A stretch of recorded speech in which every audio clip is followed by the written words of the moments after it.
Yeah, welcome back to another episode of Too Much Pod Tar. This day in baseball history, April 2nd today. So we're going to be looking back on this day as we have been over the last few days, looking back on some notable things that we see as we look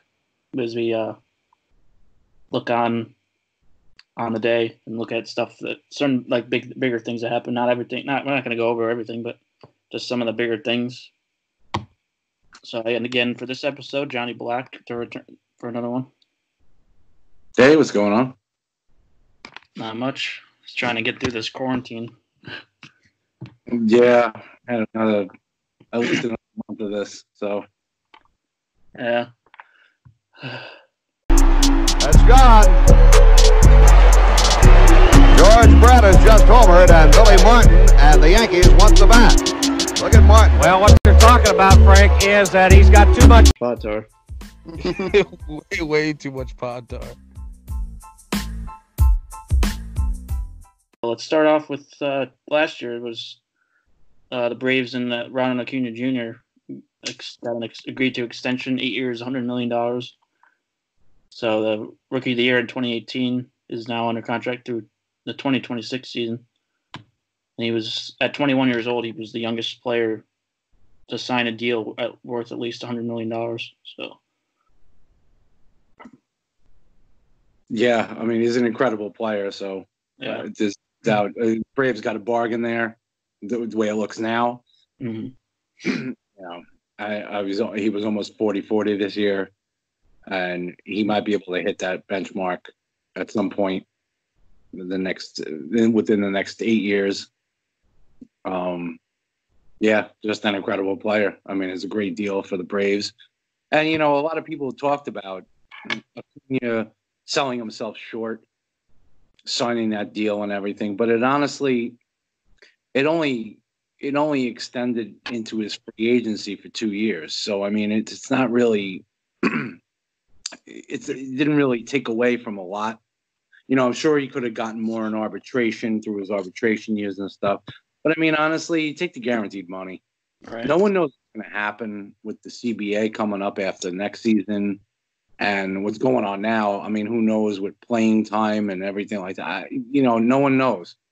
So, I mean, I think it was a good deal for both sides. Like I said, as Acuna is a 20-year-old, 21-year-old, you take the guaranteed money when you can, and move forward. And if he's as good as everything, people have to remember he's going to hit free agency when he's 28, 29 years old. He's still going to be, if he becomes the player he's and continues his progression and becomes such a great player like he has been the past 2 years, then he's going to make, I mean, how much do you think contracts are going to be worth then for a 40-40 guy? I mean, that's, in 8 years, that's going to be insane. I mean, he could be looking at $500 million at that point. You never know. Yeah, it definitely was a good deal for both sides. And definitely gives the Braves a chance to get back to the World Series. They were close there last year, but just got,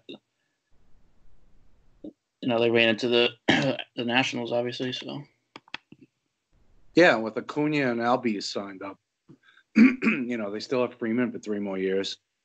Yeah, but they have their the core of the lineup at least in place, and with all their young pitching, Braves are going to be good for a while. Mm-hmm. Definitely.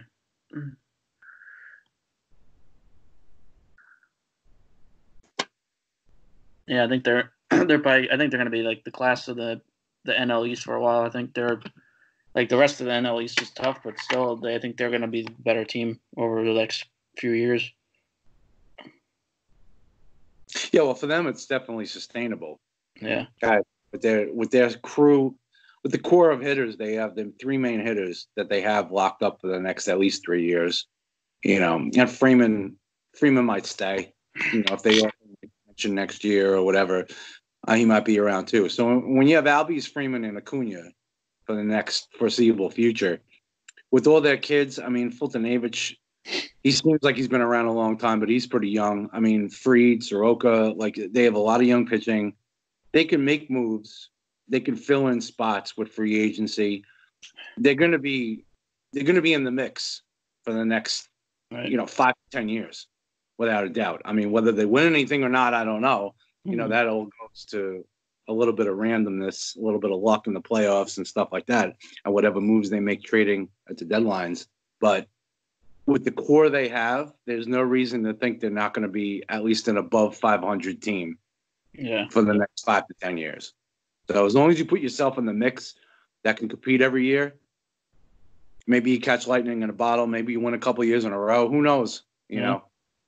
Never know. Yeah. I mean, look at the Braves. If you look at the Braves from the 90s, they won all those divisions and all those things on the strength of mostly their starting pitching. They had some good hitters. I mean, McGriff for a time. You had David Justice, Klesko, Ryan Klesko, a bunch of guys that, Andrew Jones was there for a long time. Yeah. Unfortunately, they only won one World Series, but they were the class of the NL. They were a dynasty just like the Yankees. The Yankees just happened to win more World Series. Yeah. But, the Braves could be looking at another dynasty like that. Yeah. Another stretch run. And maybe they win a few this time. Yeah, I think it's going to be, for them, it's going to be tough to, I think the team that's going to be in their way a lot is the Dodgers try to get to the World Series, because Dodgers looking like they're going to be tough for a few years now. I mean, 3 more years to add on to what they've been. But yeah, Dodgers have a good young crew too. Yeah, even with Kershaw supposedly declining. I mean, his decline is like he had an above 3 ERA last year, which was like, oh my God, what's going on with Kershaw? Yeah. But I mean, his bad year is anyone else's like real good year. So if he can at least maintain, and with Walker Buehler over at the Dodgers, I mean, the kid looks like he's going to be a stud. And then Bellinger, if they, they got bets for this year, whatever the year starts, and if they can keep him along with Max Muncy, Gavin Lux coming up, Corey Seager's still there. Right. They're a stud team. They really are, and they have the money to spend. Oh yeah. So. Then we go back to 2014. There's the longest game in Pirates history was with a 16-inning game, 5 hours and 55 minutes. That was like the longest game time-wise. That they ended up winning 4-3. And it took 6 minutes longer than the previous longest game, which was 18. It was actually 18 innings in 2006 with the Pirates and Astros. But it took longer than that, than the extra 2-inning one. Jeez. So you think about it, too. They talk about pace of play. Yeah. You think a 6-hour, even the one before that you mentioned, 6 hours, 18 innings. Well, it's basically 2 games, and you finish them in 3 hours each game. So that's pretty not bad. Right.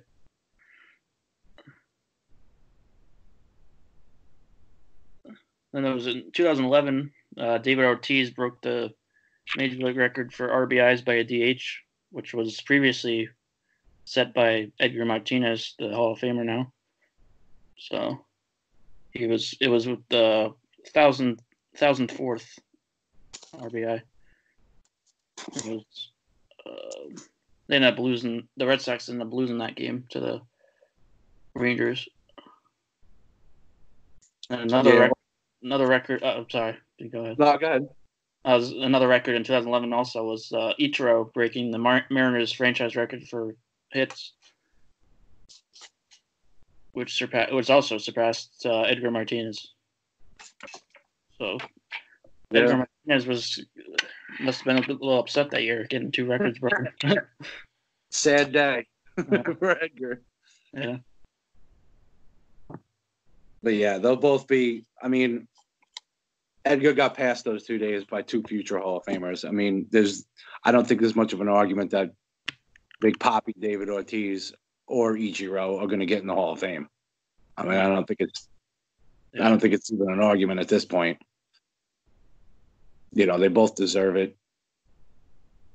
Ortiz was, he was dominant as a DH, probably the most dominant DH. I mean, aside from Edgar, you can argue, who was better or whatever. I mean, Edgar actually played third base and was actually a decent fielder toward the beginning of his career.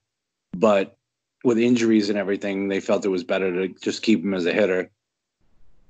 Ortiz, same thing with the Twins before he left the Twins. Then he got rid of him, and he was a first baseman, but also somewhat injured and stuff. So once he went to the Red Sox, he was basically just a DH. Yeah. But when you hit like that, especially the playoff implications of Ortiz, how much he meant to the city of Boston. I mean, like Yankee fans like yourself, Alex, like you look at Jeter. Yeah, he was a great player and everything, but what he meant to the city of New York and what those guys like Jeter, even Bernie Williams, Andy Pettitte, Mariano Rivera, like those guys that did that, they meant so much to the city and to the championships. What Ortiz did for Boston when he was here, I mean, he basically on the Mount Rushmore of the Red Sox. If you want to put 4 players on the Mount Rushmore of Red Sox players, Ortiz got to be up there. Yeah, definitely. So I mean, he got it done in the playoffs. He got it done during the regular season. He had the all-time single-season record for home runs by the Red Sox.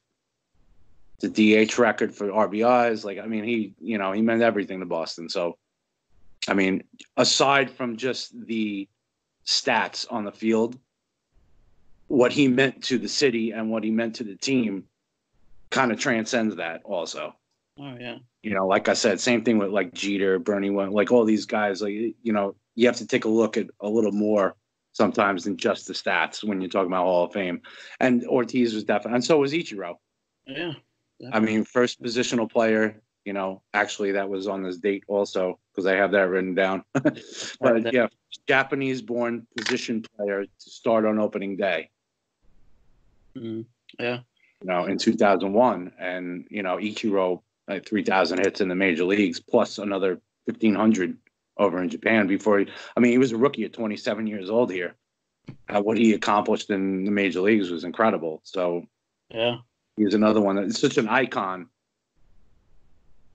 Brought the cultures together, made MLB more accessible, more entertaining around the world, and things like that. I mean, certain things like that, like I said, they transcend the stats. So for both Ortiz and Ichiro, Edgar can't be too upset on this day. Because he got surpassed by two future Hall of Famers. Yeah, definitely. With Ichiro, like just the way his name is, like nobody even calls him Ichiro Suzuki, just known by Ichiro. It's just that's how big of that's how popular of a player he was throughout the whole, even just the whole world. Like obviously Japan too. So. Yeah, when you think of like when Ichiro first came over here, Japan is 13 or 14 hours ahead of us, depending on what time of year it is with the daylight savings time. But I mean, you think they're playing a game at night over here. It's early in the morning over there.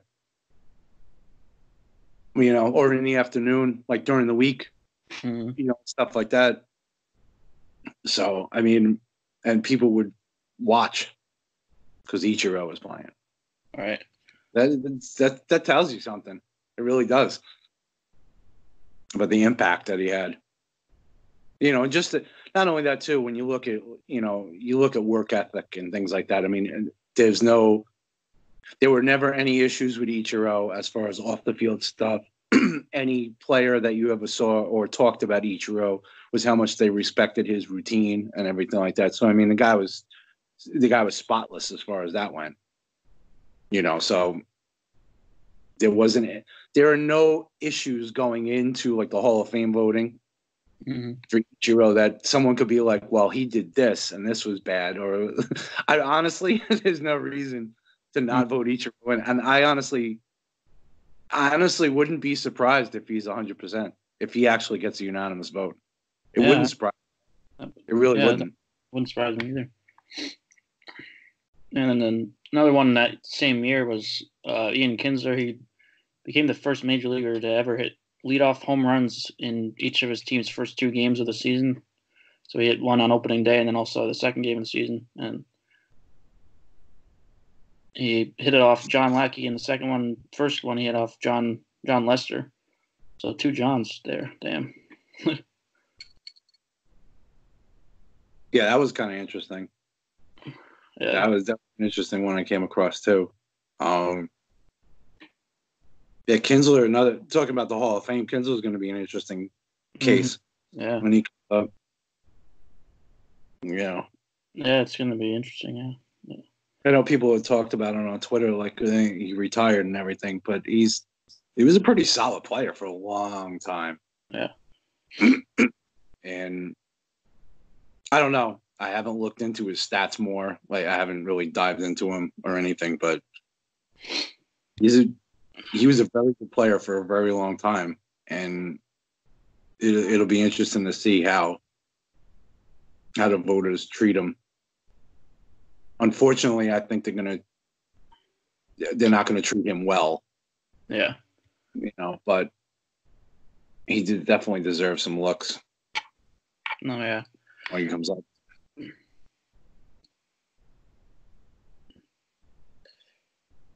Yeah, I don't know I don't think he'll end up getting in. Just like you said, I think they're kind of, I don't know, just not giving the love he deserves or whatever. Just like, I think they're looking at like his last few years, which weren't as productive, and just kind of that's what they're doing. Is like, it's kind of like that whole like recency bias thing. It's like you look at the last couple of years or whatever, and then that's what you base it on. Yeah. No, I agree. And that's the problem with this. Is that's the whole reason for the 5-year waiting period, is so there isn't recency bias. Mm-hmm. Someone wins a championship and then they retire and they lead the league in RBIs or something like that. And then they retire and you get voted in the following year. There's a recency bias. That's the whole reason, partly for the whole 5-year waiting period. This way, people are removed from you being in the spotlight, and these voters can sit down and basically look at your whole career. Right. Of course, that doesn't always happen, and we know the voters have gotten a lot wrong, but we'll see. Hopefully, a lot of the voters have, there are a lot of newer voters coming in, older voters going out over the next few years. They look at more WAR and more underlying stats also, not just the average home runs, RBIs, like the big three, the Triple Crown stats. Right. And they'll look at a little more of everything else and a complete player, which Kinsler was. But we'll see if that is enough to get him in. I don't think it will.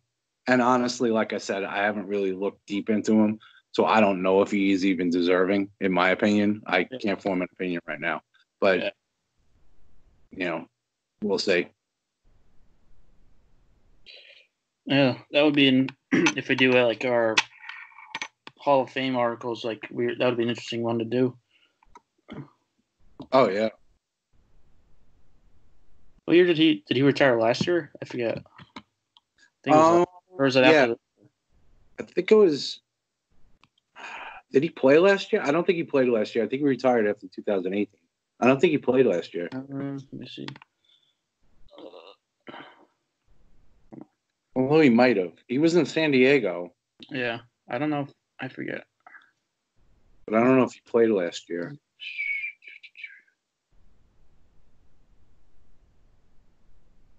Yeah, he did. Oh, okay. 87 games. Oh, so there you go. So we got a while to go. And still says he's under contract for this year too, 2020. Yeah, it's signed through this year because he signed a 2-year, $8 million contract after 2018. Yeah, he may come back, but I thought he retired. I thought he said that, but I could be wrong. Maybe he will come back this year if they ever start. All right. Oh yeah, he did retire. It says December. Yeah, he did retire in December, but he's actually still with them in the front office role. So he might still be on a contract. So I don't know if does that still work for like with the Hall of Fame? No, I don't know. Play for 5 years. So as long as he doesn't play, Even if he's under contract, it doesn't matter. Okay. As long as he doesn't play, that's fine. That still counts. That doesn't count. So if he doesn't play this year, Yeah. it's still as if he retired in 2019. That makes sense.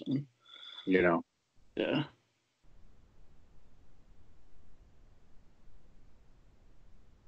And there was another like kind of record with Kevin Youkilis, the longest errorless streak by a first baseman, which was 194 games. And he broke Steve Garvey's record that he set with the Padres from 1983 to 1985. So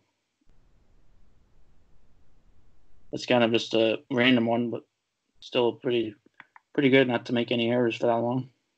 Yeah, it was pretty impressive. I had that one written down too. Yeah. Garvey was classic for that. He wasn't a great fielder at first, but he caught everything. Yeah. It's not like he would make diving plays and stuff like that, but he was sure-handed at least. And he could hit. Yeah. Yeah, Euclid is funny. Mm-hmm. Yeah. Managed to get it done. That's impressive, though. Yeah. 194 games. It's over a whole season. Mm-hmm. Season and a half, whatever. But, yeah. I always hated his his stance. It was so weird with his way he had his bat. Like, it's so weird. Oh, Euclid? Yeah. Like the way his finger, like he had his fingers like up on the bat, like weird. Like he didn't have all his all his fingers right all on the bat. Yeah. And then it was so weird when he was on the Yankees. I was like, what the hell? He doesn't belong in pinstripes. Yeah. Yankee legend Kevin Euclid. Yeah. It was like half a season or something. Yeah. Probably not. I don't. Yeah, they didn't play much at all. No. That year. That was 1 year, and that was it. Yeah. But Euclid is having fun brewing his own beer and oh yeah, I saw that. Yeah. Doing all that. It's funny because his birthday just passed about a week or two ago. That's right. And he actually liked our tweet. I wished him a happy birthday from the Scarecrow, and he actually liked the tweet. That's I was like, oh, cool. Yeah. Always good to get a little shout out. What's the name of his brewing company? Loma. Loma? Yeah, Loma Brewing Company. It's in Georgia. No, California. Sorry, I looked at the. Yeah, he's out west. I thought it said GA, but then I was like, oh wait, it's CA. Yeah. It's funny. His like nickname is Greek God of Hops. Yeah. Greek God of Walks. Yeah. Because he really, he had pretty good plate discipline in his day. As far as being kind of ahead of his time in that sense. Mm-hmm. He was a good player. Not a Hall of Famer, obviously, but I'm just saying, like he was pretty solid. Yeah, March 15th was his birthday, so it was a couple weeks ago. Yeah. Yeah. But yeah, he had some solid years. 3 consecutive 2008 to 2010, 3 consecutive years hitting 300. Yeah. 29 home runs, 27, 19. He did a pretty solid career, man. 281 with a 382 on base percentage for his career in over 1,000 games.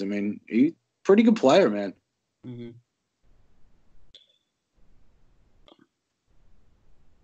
Shit, I think March 15th, that was the day like all the shit hit the fan too. With all this stuff. Yeah, it was that weekend. That Sunday, yeah. Yeah, when everything just shut down. All the yeah.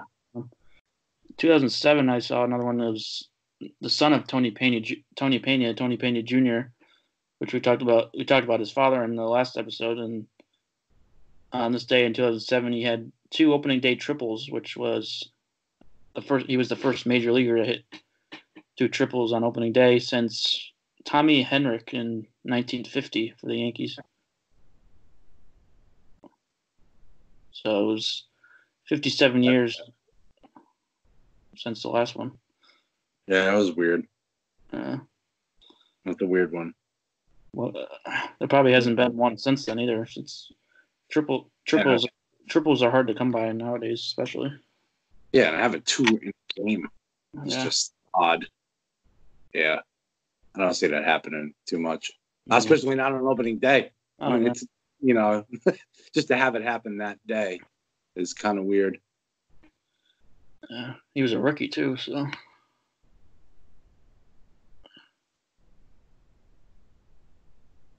That same day was Felix Hernandez. He became only the fourth time in Major League history that he was under the age of 21 to win an opening day start. He was only 20 at that time. He went 8 innings in that game. Yeah, King Felix, man. Yeah, I think he can still be good this year. Like he's now with the Braves now, so I think he has a shot to maybe even have the 5th starter spot there. Yeah, I think he'll have a shot. It's just so weird. He just started so young, and it's just like Yeah. Obviously, a 20 opening day. It's just he's pitched so many innings, and he's been such a workhorse all these years. I think he's just he can reinvent himself though. Yeah. I mean, you've seen guys do it. Mm-hmm. That they change around their repertoire. They realize they can't throw as hard as they used to, and things like that. I mean, he's going to be 34 years old on April 8th next week. Yeah. And he's just been, he was great for all those years, but he's kind of in like a situation like CC Sabathia was, where he had to kind of reinvent himself, and then still ended up being productive enough to like be a solid piece in the rotation. So just has to work with like his other stuff besides just his fastball. So just work on locating better too, or whatever. It's like kind of like reinvent himself, like you said. Yeah, it's just going to be a matter of his pitches, without throwing the harder fastball. I mean, what can you work off of that?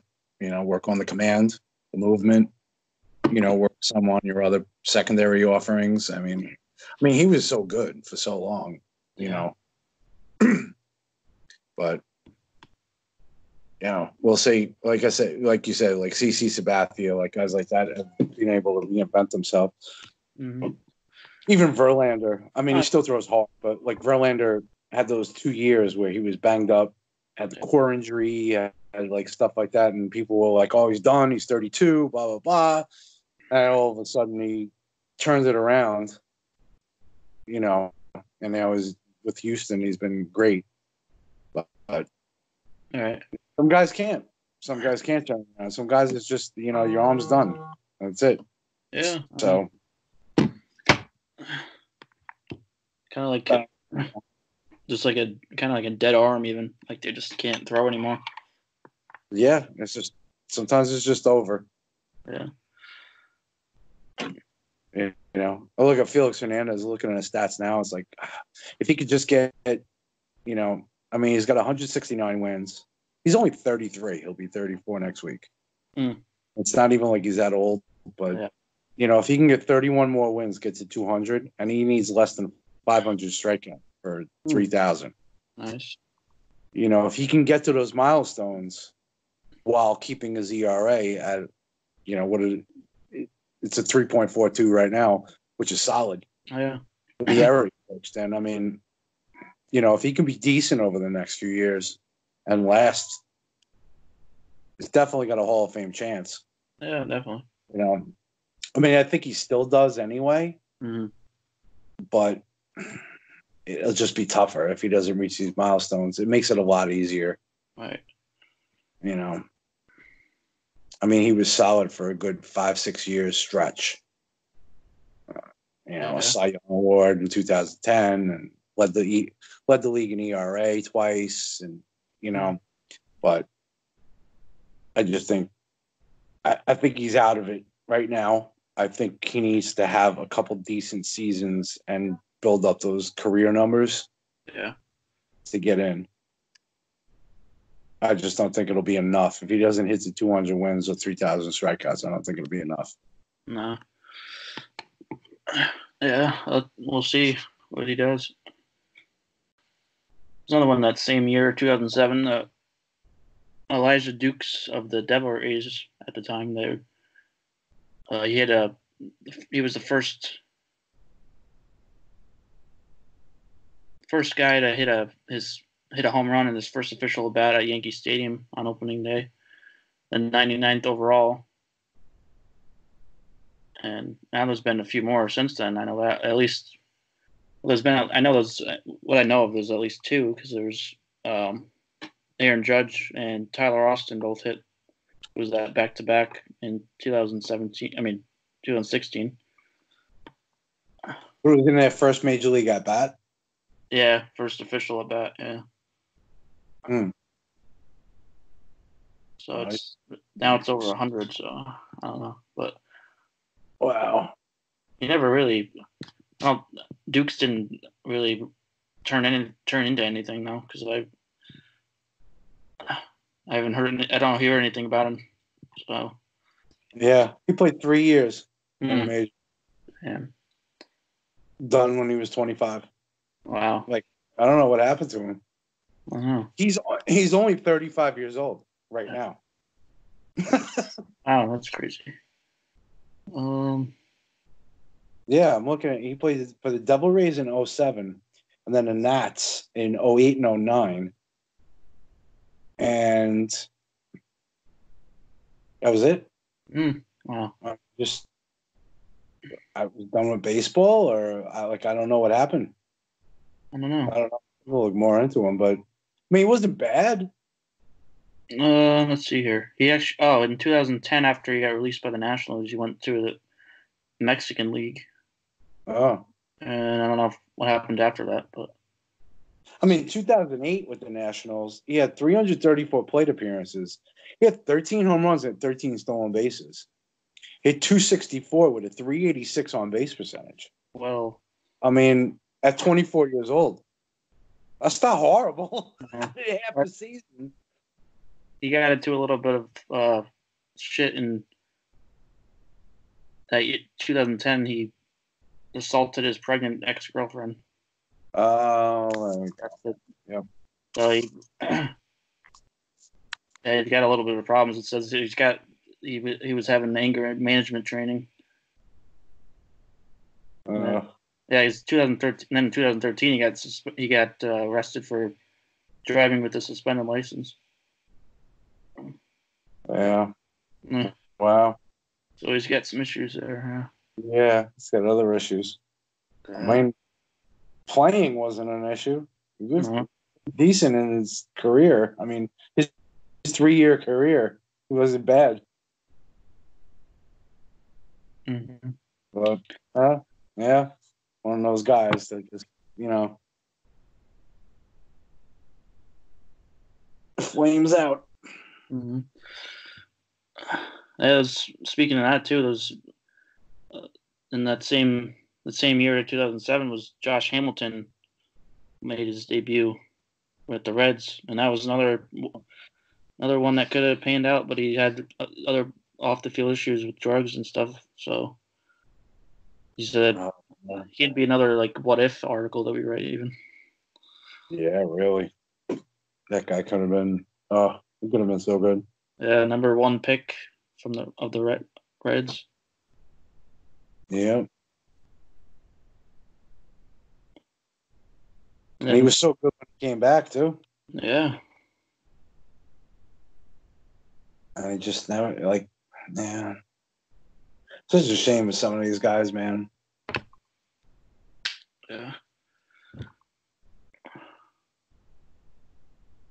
And another debut in that same year was Alex Gordon making his debut with the Royals. He was the number one pick by the Royals and second overall in 2005.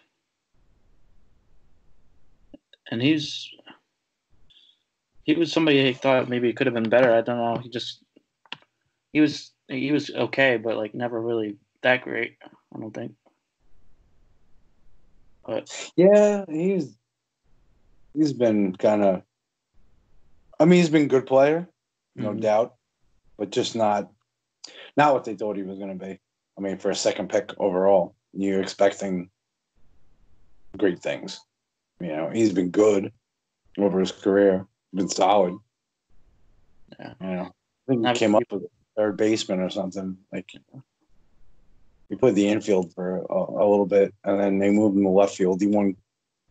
You know, he won a couple Gold Gloves in left field, so he turned into a good fielder, even moving positions, and he was a solid hitter for a while, but just never was anything great.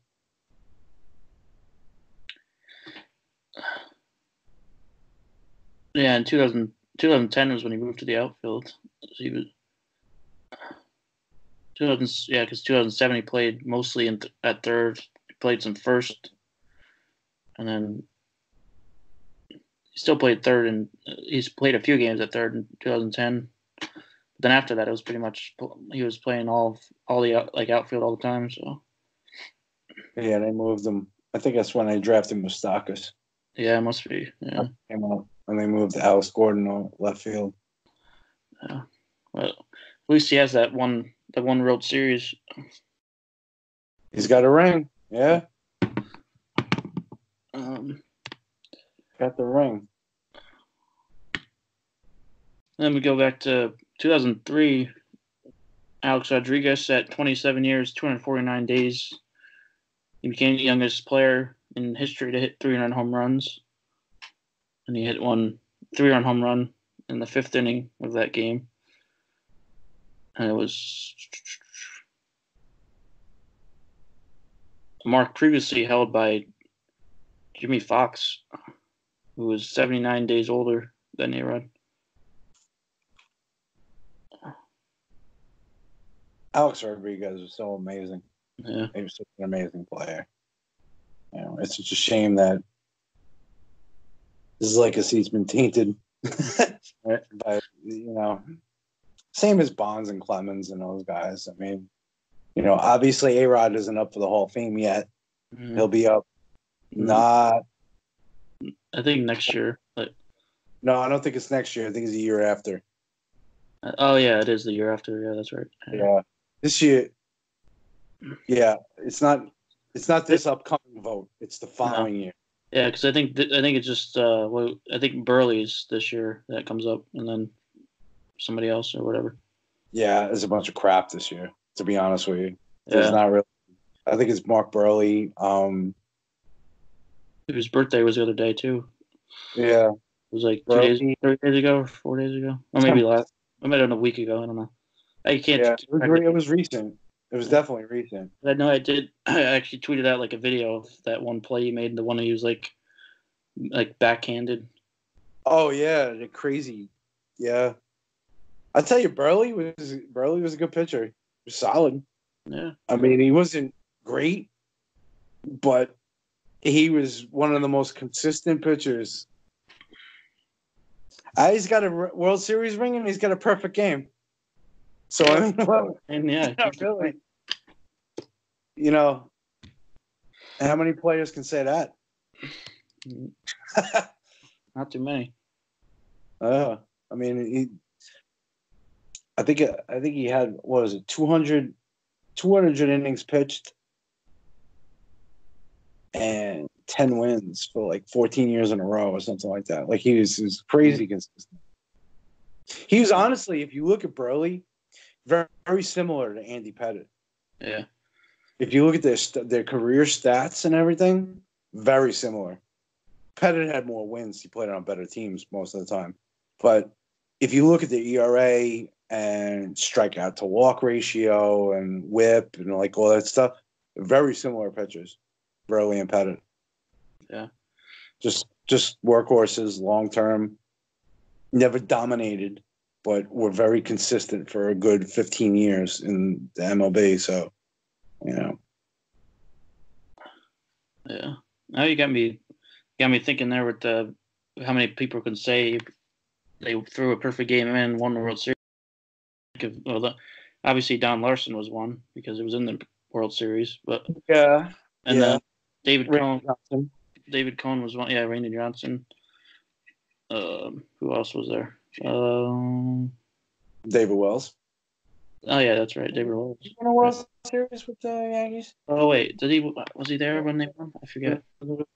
David Wells' career. I forget if he what years. Oh yeah, he was there. He was there in '98. Yeah. Perfect games. Let me see something. Yeah. Perfect games. List the perfect games. Yeah, I don't know. So let's see.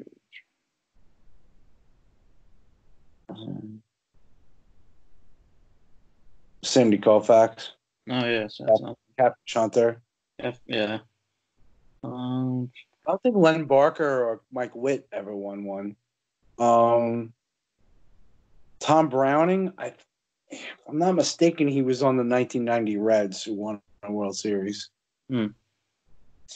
Dennis Martinez, I don't think ever won one. Kenny Rogers, I don't think ever won a World Series. Yeah. So Wells, Cohn, Randy Johnson, obviously, Burley. Dallas Braden never won a World Series. No. Roy Halladay never won a World Series. No. Philip Humber never won a World Series. For that world, I mean, I don't remember that perfect game. That's great. Of all people, man. Oh, Philip Humber? Like, what? Yeah. Some of these guys are like who? Oh, yeah, Matt Cain. He won the World Series. He won. Felix Hernandez never won. No. So that's it, though. That was all of them. There's only a few. So there's like 5 or 6. Yeah. So that's not bad. That's a pretty good list.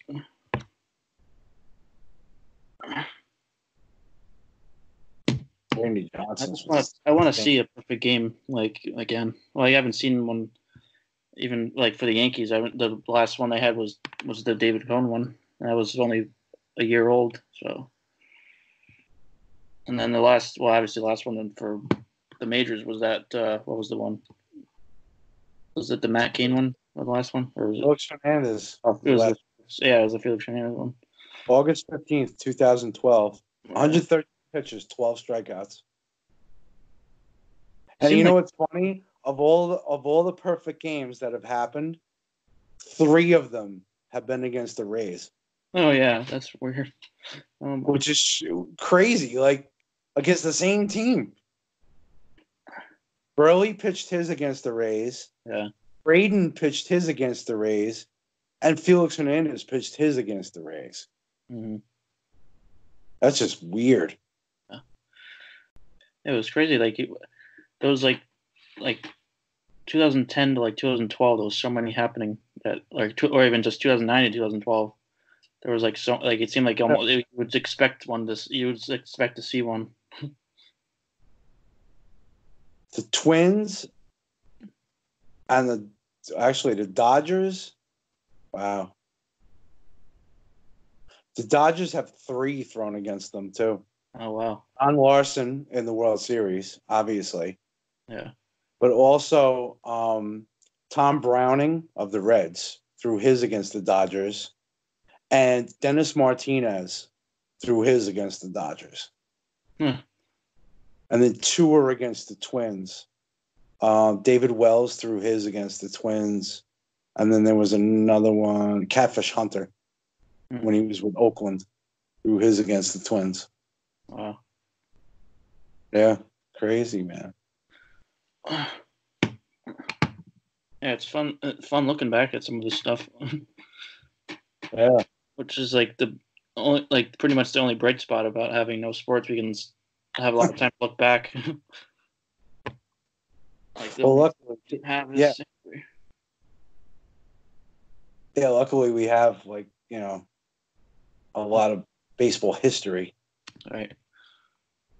to look back on. Ron Hasse was actually caught 2 perfect games. Oh, The wow. only catcher. He caught Len Barker's perfect game in 1981 for the Indians, and then he caught I think it was Burley's, if I'm not mistaken. Wait, where was it? Passed it by. I could be wrong. No, it's okay. Oh yeah, and he caught Dennis Martinez's Oh, okay. expert was against the Dodgers. Wow. So Ron Hasse. This is a trivia question for you. What Yeah. catcher? What catcher caught 2 perfect games? There you go. Yeah, that's a good one.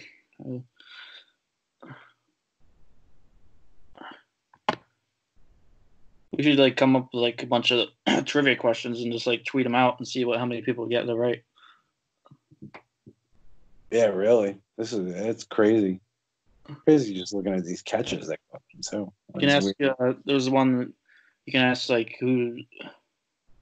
who was the guy that scored on Jeter's last game when he hit the walk-off.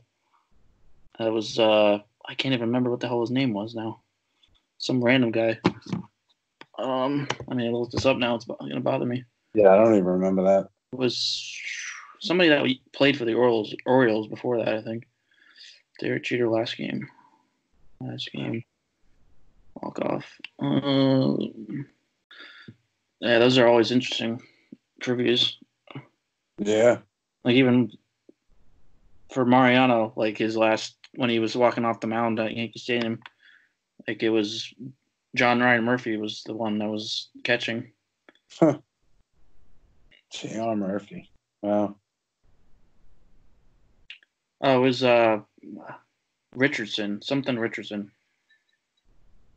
I forget his first name. I don't know.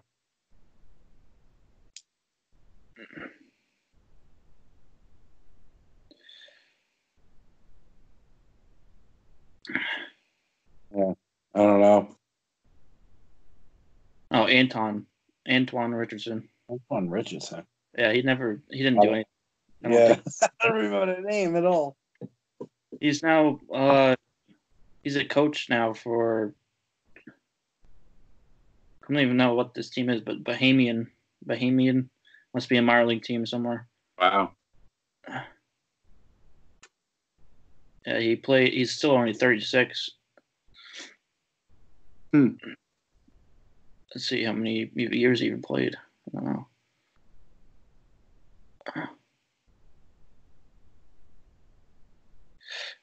He only played 21 games not 21 games. Wait, 20. He only had 21 plate appearances in the majors.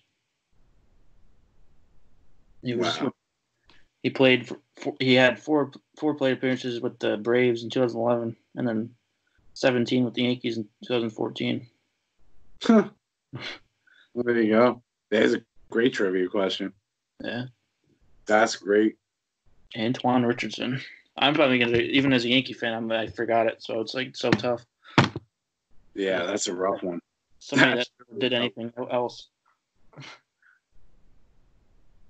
That was those years were when the Yankees had a lot of guys like that who were kind of nobodies. They missed the playoffs. Gotten guys that are part of an historic event. Yeah. That you don't really you don't really think about. No. Let's see. 2001, Roger Clemens on opening day became the all-time AL career strikeout leader. He moved ahead of Walter Johnson with his 3,509th career strikeout. Big train being passed by the Rocket. Yeah. Struck out Joe Randa. Yeah. Royals. Yeah. At that point, Clemens was I think he was in the AL for his whole career at that point.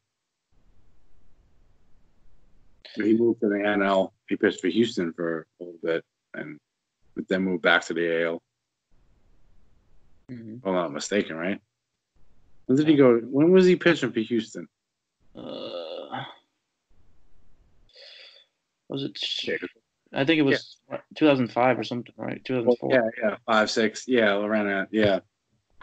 But Clemens is still third all time in strikeouts, behind Ryan and Johnson. Yeah. Justin Verlander is the closest that's active, 2006. Yeah, so it's not even close.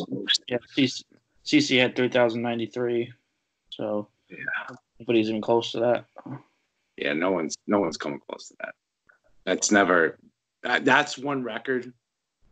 I mean, they talk about 511 wins from Cy Young. Obviously, that's not going to be broken. But 5,714 strikeouts from Ryan, that's never going to be broken either. That's not no one's coming close to that. I mean, you think about it. No one's even gotten to 5,000. And Randy Johnson was dominant for all those years. Yeah. I mean, think about it. 5,700 strikeouts. That's 285 strikeouts a year for 20 years straight.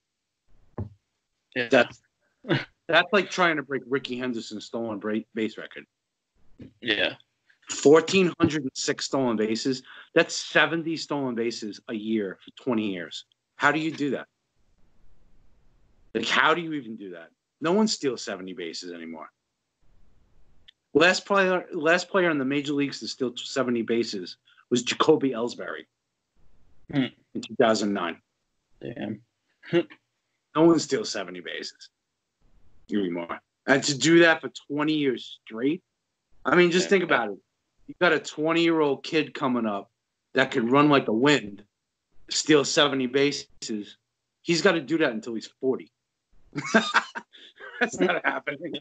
Oh, my God. Another record that's not coming close to is a complete game record with Cy Young, 749 complete games. Like, nobody even gets close. Like, you're lucky to get like two complete games anymore. Yeah. You're lucky to get 3 games a year or something.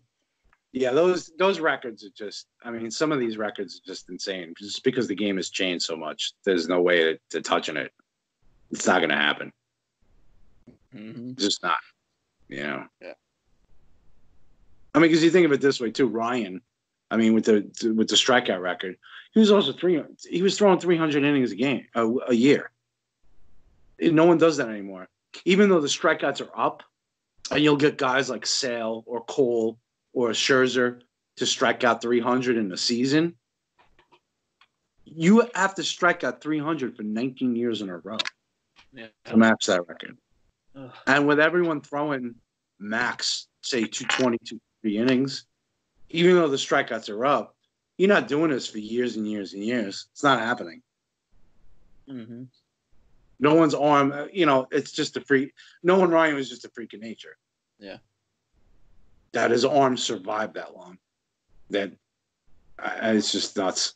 That's just incredible. But, 3 years before that, in 1998, was when the Brewers got their first National League victory as they moved to the National League that year. It was, as we talked about them, for yesterday, that was when they became the Brewers in 1970. Yesterday. Mm-hmm. So, but then they moved to the National League. They won in 11 innings, 8-6.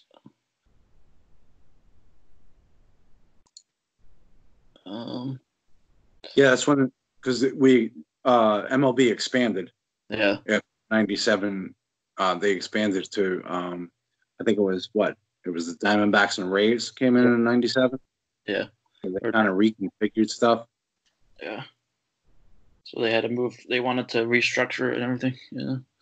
In 1997, the Marlins extended Gary Sheffield for 6 years, $61 million, and at the time it was the largest in total dollars.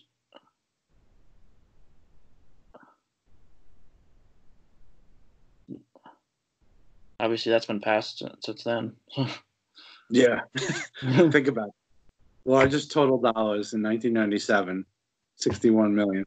Yeah. Jeez. That's insane to think about. 23 years ago, that was the biggest contract in baseball. Yeah. Oh my, wow. Yeah, it's just nuts. I mean, Sheffield deserved every penny, Mm-hmm. and they extended him in '97, and they wound up winning the World Series tomorrow. Yeah. So, can't complain. No. But, I mean, think about that. Think about that money. It's, oh. Think about what we just said before. A 20-year-old Ronald Acuna gets 8 years, $100 million. Yeah. And the dude's played one season in the major leagues. Like, at that point, Sheffield at that time was like, a superstar home run hitter.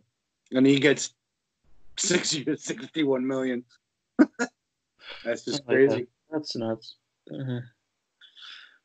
And back in 1996, Joe Torre won his first game managing the Yankees. And it was his first of 1,173 victories he would get as the manager. And obviously he went on to win 4 World Series, 6 AL pennants, 10 AL East Division titles. He made the postseason every year when he was there. So. Yeah. I love Torrey, but I feel bad for Buck Showalter. Showalter was there in '95. They lost the Mariners that year in the wild card, and it was his team. You know what I mean? Like that was his team. Jeter and Mariano and all those guys like that. I always felt kind of bad for Showalter. The fact that he got fired at the end of the year. And then Torrey came in and won 4 World Series in 5 years, like from 96 to 2000, kind of. I mean, I got respect for Torrey and everything that we managed and stuff, but I was Showalter's team, and I think Showalter could have been just as good. He got kind of thrown to the side. I don't know. Yeah, that's tough. Kind of weird. I think Torrey gets a little too much credit. Mm-hmm. I mean, I give him a lot of credit, like I said, dealing with the media, New York media, and with signing free agents, bringing high-priced guys in here and there, to fill in and stuff like that, and just managing the clubhouse and stuff. I mean, I give him respect, no doubt. I mean, they won 12 years in a row. They made the playoffs. So, I mean, I'm not going to argue with it. I'm just, just saying. Showalter, I think, got a raw deal. Mm-hmm. But, I give Torrey a lot of credit. Torrey was a great player, too. Yeah. I would have mentioned that year, too. Cecil Fielder stole at first base. Oh, yeah. 197 games. Yeah. Longest ever streak in the major leagues. Mm-hmm. Big Daddy. Big Daddy. Stole a base. Yeah.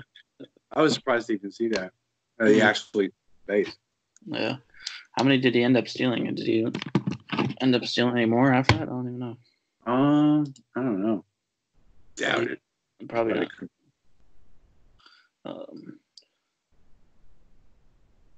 Yeah, I remember hearing that one story where he was his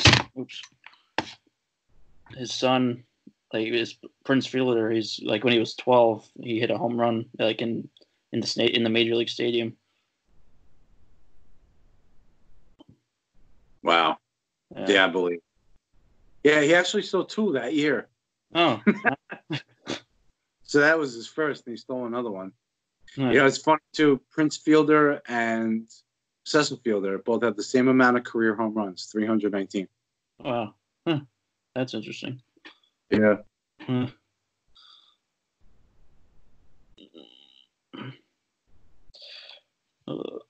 Big Daddy. Big Daddy Fielder. Yeah. Yeah, he could hit his ball a mile, dude. That guy. 95 was when the whole, obviously, strike came to an end, and then they agreed to have a 144 game schedule. Yes. Finally. It ended. Yeah. It's probably going to be less than 144 games this year. Yeah. It's going to be tough. I don't know. That was rough, man. Back in 94, because it went through, it was just, that was ugly. Yeah. Ugly. Having no playoffs, baseball, having nothing. September, October, like no off season really, like any of that. It was just brutal. Yeah. And then finally, when the strike ended, I mean, people are going to feel like that now.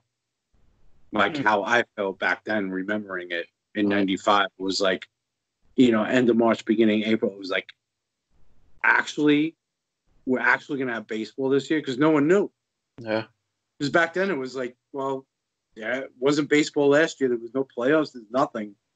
And finally it was like, oh my God, we're actually going to play baseball in a couple weeks when this lifted. And that's the way, like, I just remember being so happy about it then, and I can imagine this is what people are going to know, like the younger people like yourself and, people who are in their 20s and 30s, even 30s, like they don't remember it. Yeah. You're going to feel that way. Like when they come out and say, like, at the end of May and they're like, June 3rd, we're going to start baseball again. It's going to be like that anticipation all over again. Oh, yeah, definitely. It's over. It's finally over, Yeah. It's such a great feeling. Yeah, I don't even care if they don't play, if they don't have any fans. I don't even care. Like, as long as we can see baseball, like. Yeah, I agree. It's gonna be tough though, because I don't know if a lot of the players are probably like thinking that they don't want to play without fans because it would be weird. So I would think they would anyway, but. Yeah, I'll be interested to see what what happens over the next month and what kind of negotiations going. Because like I said before, these negotiations and how they work with each other now, in the MLB especially, it's going to go a long way to the way they talk about things as far as the CBA goes at the end of 2021. So both sides, I think, need to tread lightly. And I think they need to be understanding of both sides and really give it a good look. And I think the negotiation process now is a good practicing tool. Yeah. To see where everyone stands and to see how they work together to make the game work. And have a little appreciation for what the game gives to everybody. The players, the minor leaguers, the owners, the concession people, the bars around the street, everybody. Manfred, Tony Clark, like all these people, you got to sit back and realize that this game is giving you a lot. And you're taking it for granted maybe a little bit. So let's get it back and let's think about that and remember what's going on now at the negotiating table. Think about that at the end of the year when you go into negotiations about the CBA. Think about your players. Think about your owners. Think about your fans. And, maybe this is a little reality check to what the game actually means to people. So hopefully they look at it that way. I'm not confident about that, but, we'll see. Mm-hmm. But I'm just hoping that they actually realize maybe this stoppage that's out of their control is a little eye-opening to all of them. I hope so. And do you really, with this stoppage going on right now with baseball, out of your control, do you really want to have another one in 2 years? Mm-hmm. Got to look at it that way. and I don't think either side wants that. And so I think they better, this is a good time for that reality check. Yeah. In '92, there was a trade. Curt Schilling was traded from the Astros to the Phillies, and Schilling ended up playing 9 seasons with the Phillies. He had a 101.78 record, 3.35 ERA, and then the guy that they traded to get him was Jason Grimsley, who never pitched in an Astros uniform. So definitely a good trade for the Phillies. Yeah, it worked out pretty well for the Phillies. Yeah. I don't even know what to say about that. It's like, yeah, he just stole, a pitcher who should be a Hall of Famer right now. But I don't know. It was one of those. That's one of those trades you look back and you're like, damn, what the hell were you thinking? It's not like Jason Grimsley was anything special. I don't know. I don't know. Some of these trades boggle my mind. But Yeah. looking back, I guess hindsight's 20/20. So Mm-hmm. Schilling was dominant for the Phillies. I mean, he's been great in his playoff career. And even '93 with the Phillies, it wasn't his fault they lost to Toronto. But moving forward with all Boston, the bloody sock, we all know about that. And, he was a great playoff pitcher. But Grimsley has just been, he winds up being a journeyman pretty much. So 4.77 ERA. Yeah, he didn't even wind up. He wasn't even a starter anymore. Like he was in the bullpen. Because I just did the '94. He was in the bullpen for was it the Reds? I want to say no. Where's that Brantley? I'm trying to think of who he was in the bullpen for. But he was in the bullpen by '94. He wasn't even starting anymore. So he was he was nothing after that of consequence. 1984, the Mets lost their first opening day game in 10 years. Damn. Yeah, that's crazy. There was another trade in 1976 between the Orioles and the A's. It was Don Baylor, Paul Mitchell, and Mike Torres to the A's, and then Ken Holtzman, Reggie Jackson, and Bill Van Bommel to the A's. I mean, to the Orioles. So, but then What was that? 1976, and then Oh, Reggie didn't report to the Orioles until a month later. yeah, that was it. That 1 year that Reggie Jackson played for the Orioles. Yeah. It was weird.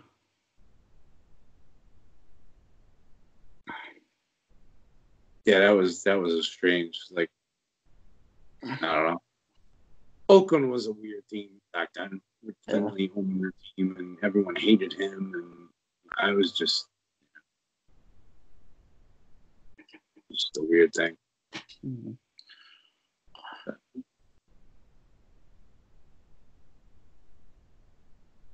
Yeah, Reggie had the 1 year in '76 with the Orioles, and then he went to the Yankees. Signed with the Yankees. Mm-hmm. Yeah. Yeah. God bless free agency. At that point. Oh yeah. Because honestly, without free agency, Oh yeah. he would have had to either play for the Orioles or not play at all. Right. And there was a sad one in 1972. It was the Mets manager Joe Hodges. He had a heart attack and died, and which led to Yogi Berra being named their manager after the strike delayed season began.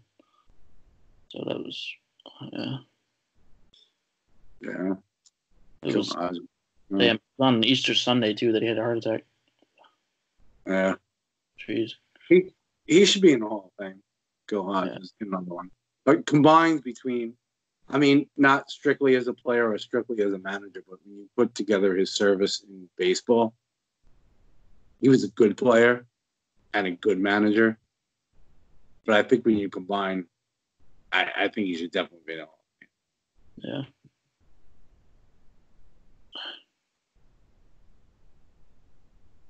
He did a lot, especially in a Mets franchise. Mm-hmm.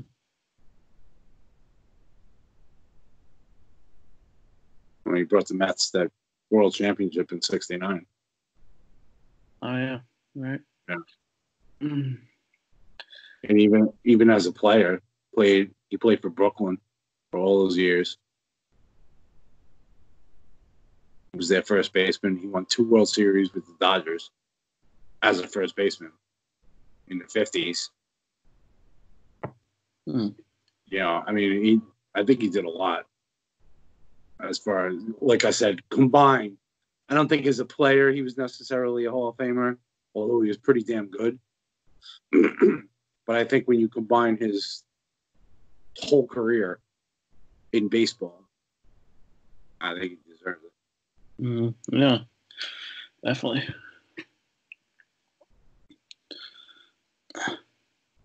It was going way back. It was a crazy one in 1931 that some believed to be a belated April Fool's joke. The pitcher for the Chattanooga Lookouts was a female pitcher, Jackie Mitchell, who was only 17 years old. She apparently struck out Babe Ruth and Lou Gehrig in the first inning of an exhibition game. And then it says, according to legend, the commissioner at the time, Kennesaw Mountain Landis, voided her contract and declared that women are unfit to play baseball as the game is quote unquote too strenuous. Damn. Yeah, I don't even know what to say at that point. And, you know, if the girl's going to strike out Ruth and Gehrig, give her a shot, man. Right, yeah. You know, the hell. Why not? Yeah. Kennesaw Mountain. So it was like, that, you know, Yeah. it was such a hard guess. Yeah. That's part of the reason they brought him in. After the 1919 Black Sox scandal, the World Series, that's the reason the commissioner spot was created, was to oversee all the players and owners and make sure stuff was going on that's above board. You know, and they brought in Kennesaw Mountain Landis because he's an old judge, you know, from the South. I think he was from Kentucky or something like that. And, you know, he was a hard ass with all this stuff. Tradition and, you know, I don't know if I'm sure there were racial undertones there and all this stuff and sexism and blah, blah, blah. But he was all about, like, you know, protecting the integrity of the game. And that's why, you know, the owners wanted him there because he's going to be a hard ass. And they gave him the power to do whatever. Hence him doing stuff like that, Jackie Mitchell, and also the 8 guys from the White Sox. Right. Yeah. You know, kicking them out of baseball forever. You know, and stuff like that. Like, he had an iron fist. So it got baseball back on track, so to speak. You know, it was a good thing, I guess, in the long term. But looking back on it, you know, maybe it was a little heavy-handed, a little overboard. But, you know, at the time, it's what needed to be done to get baseball back on track and to get them, you know, as being a legit organization and not just something that's run by gamblers and druggies and drunks, you know, whatever. He kind of put like a respectability on baseball in 1919, 1920, you know.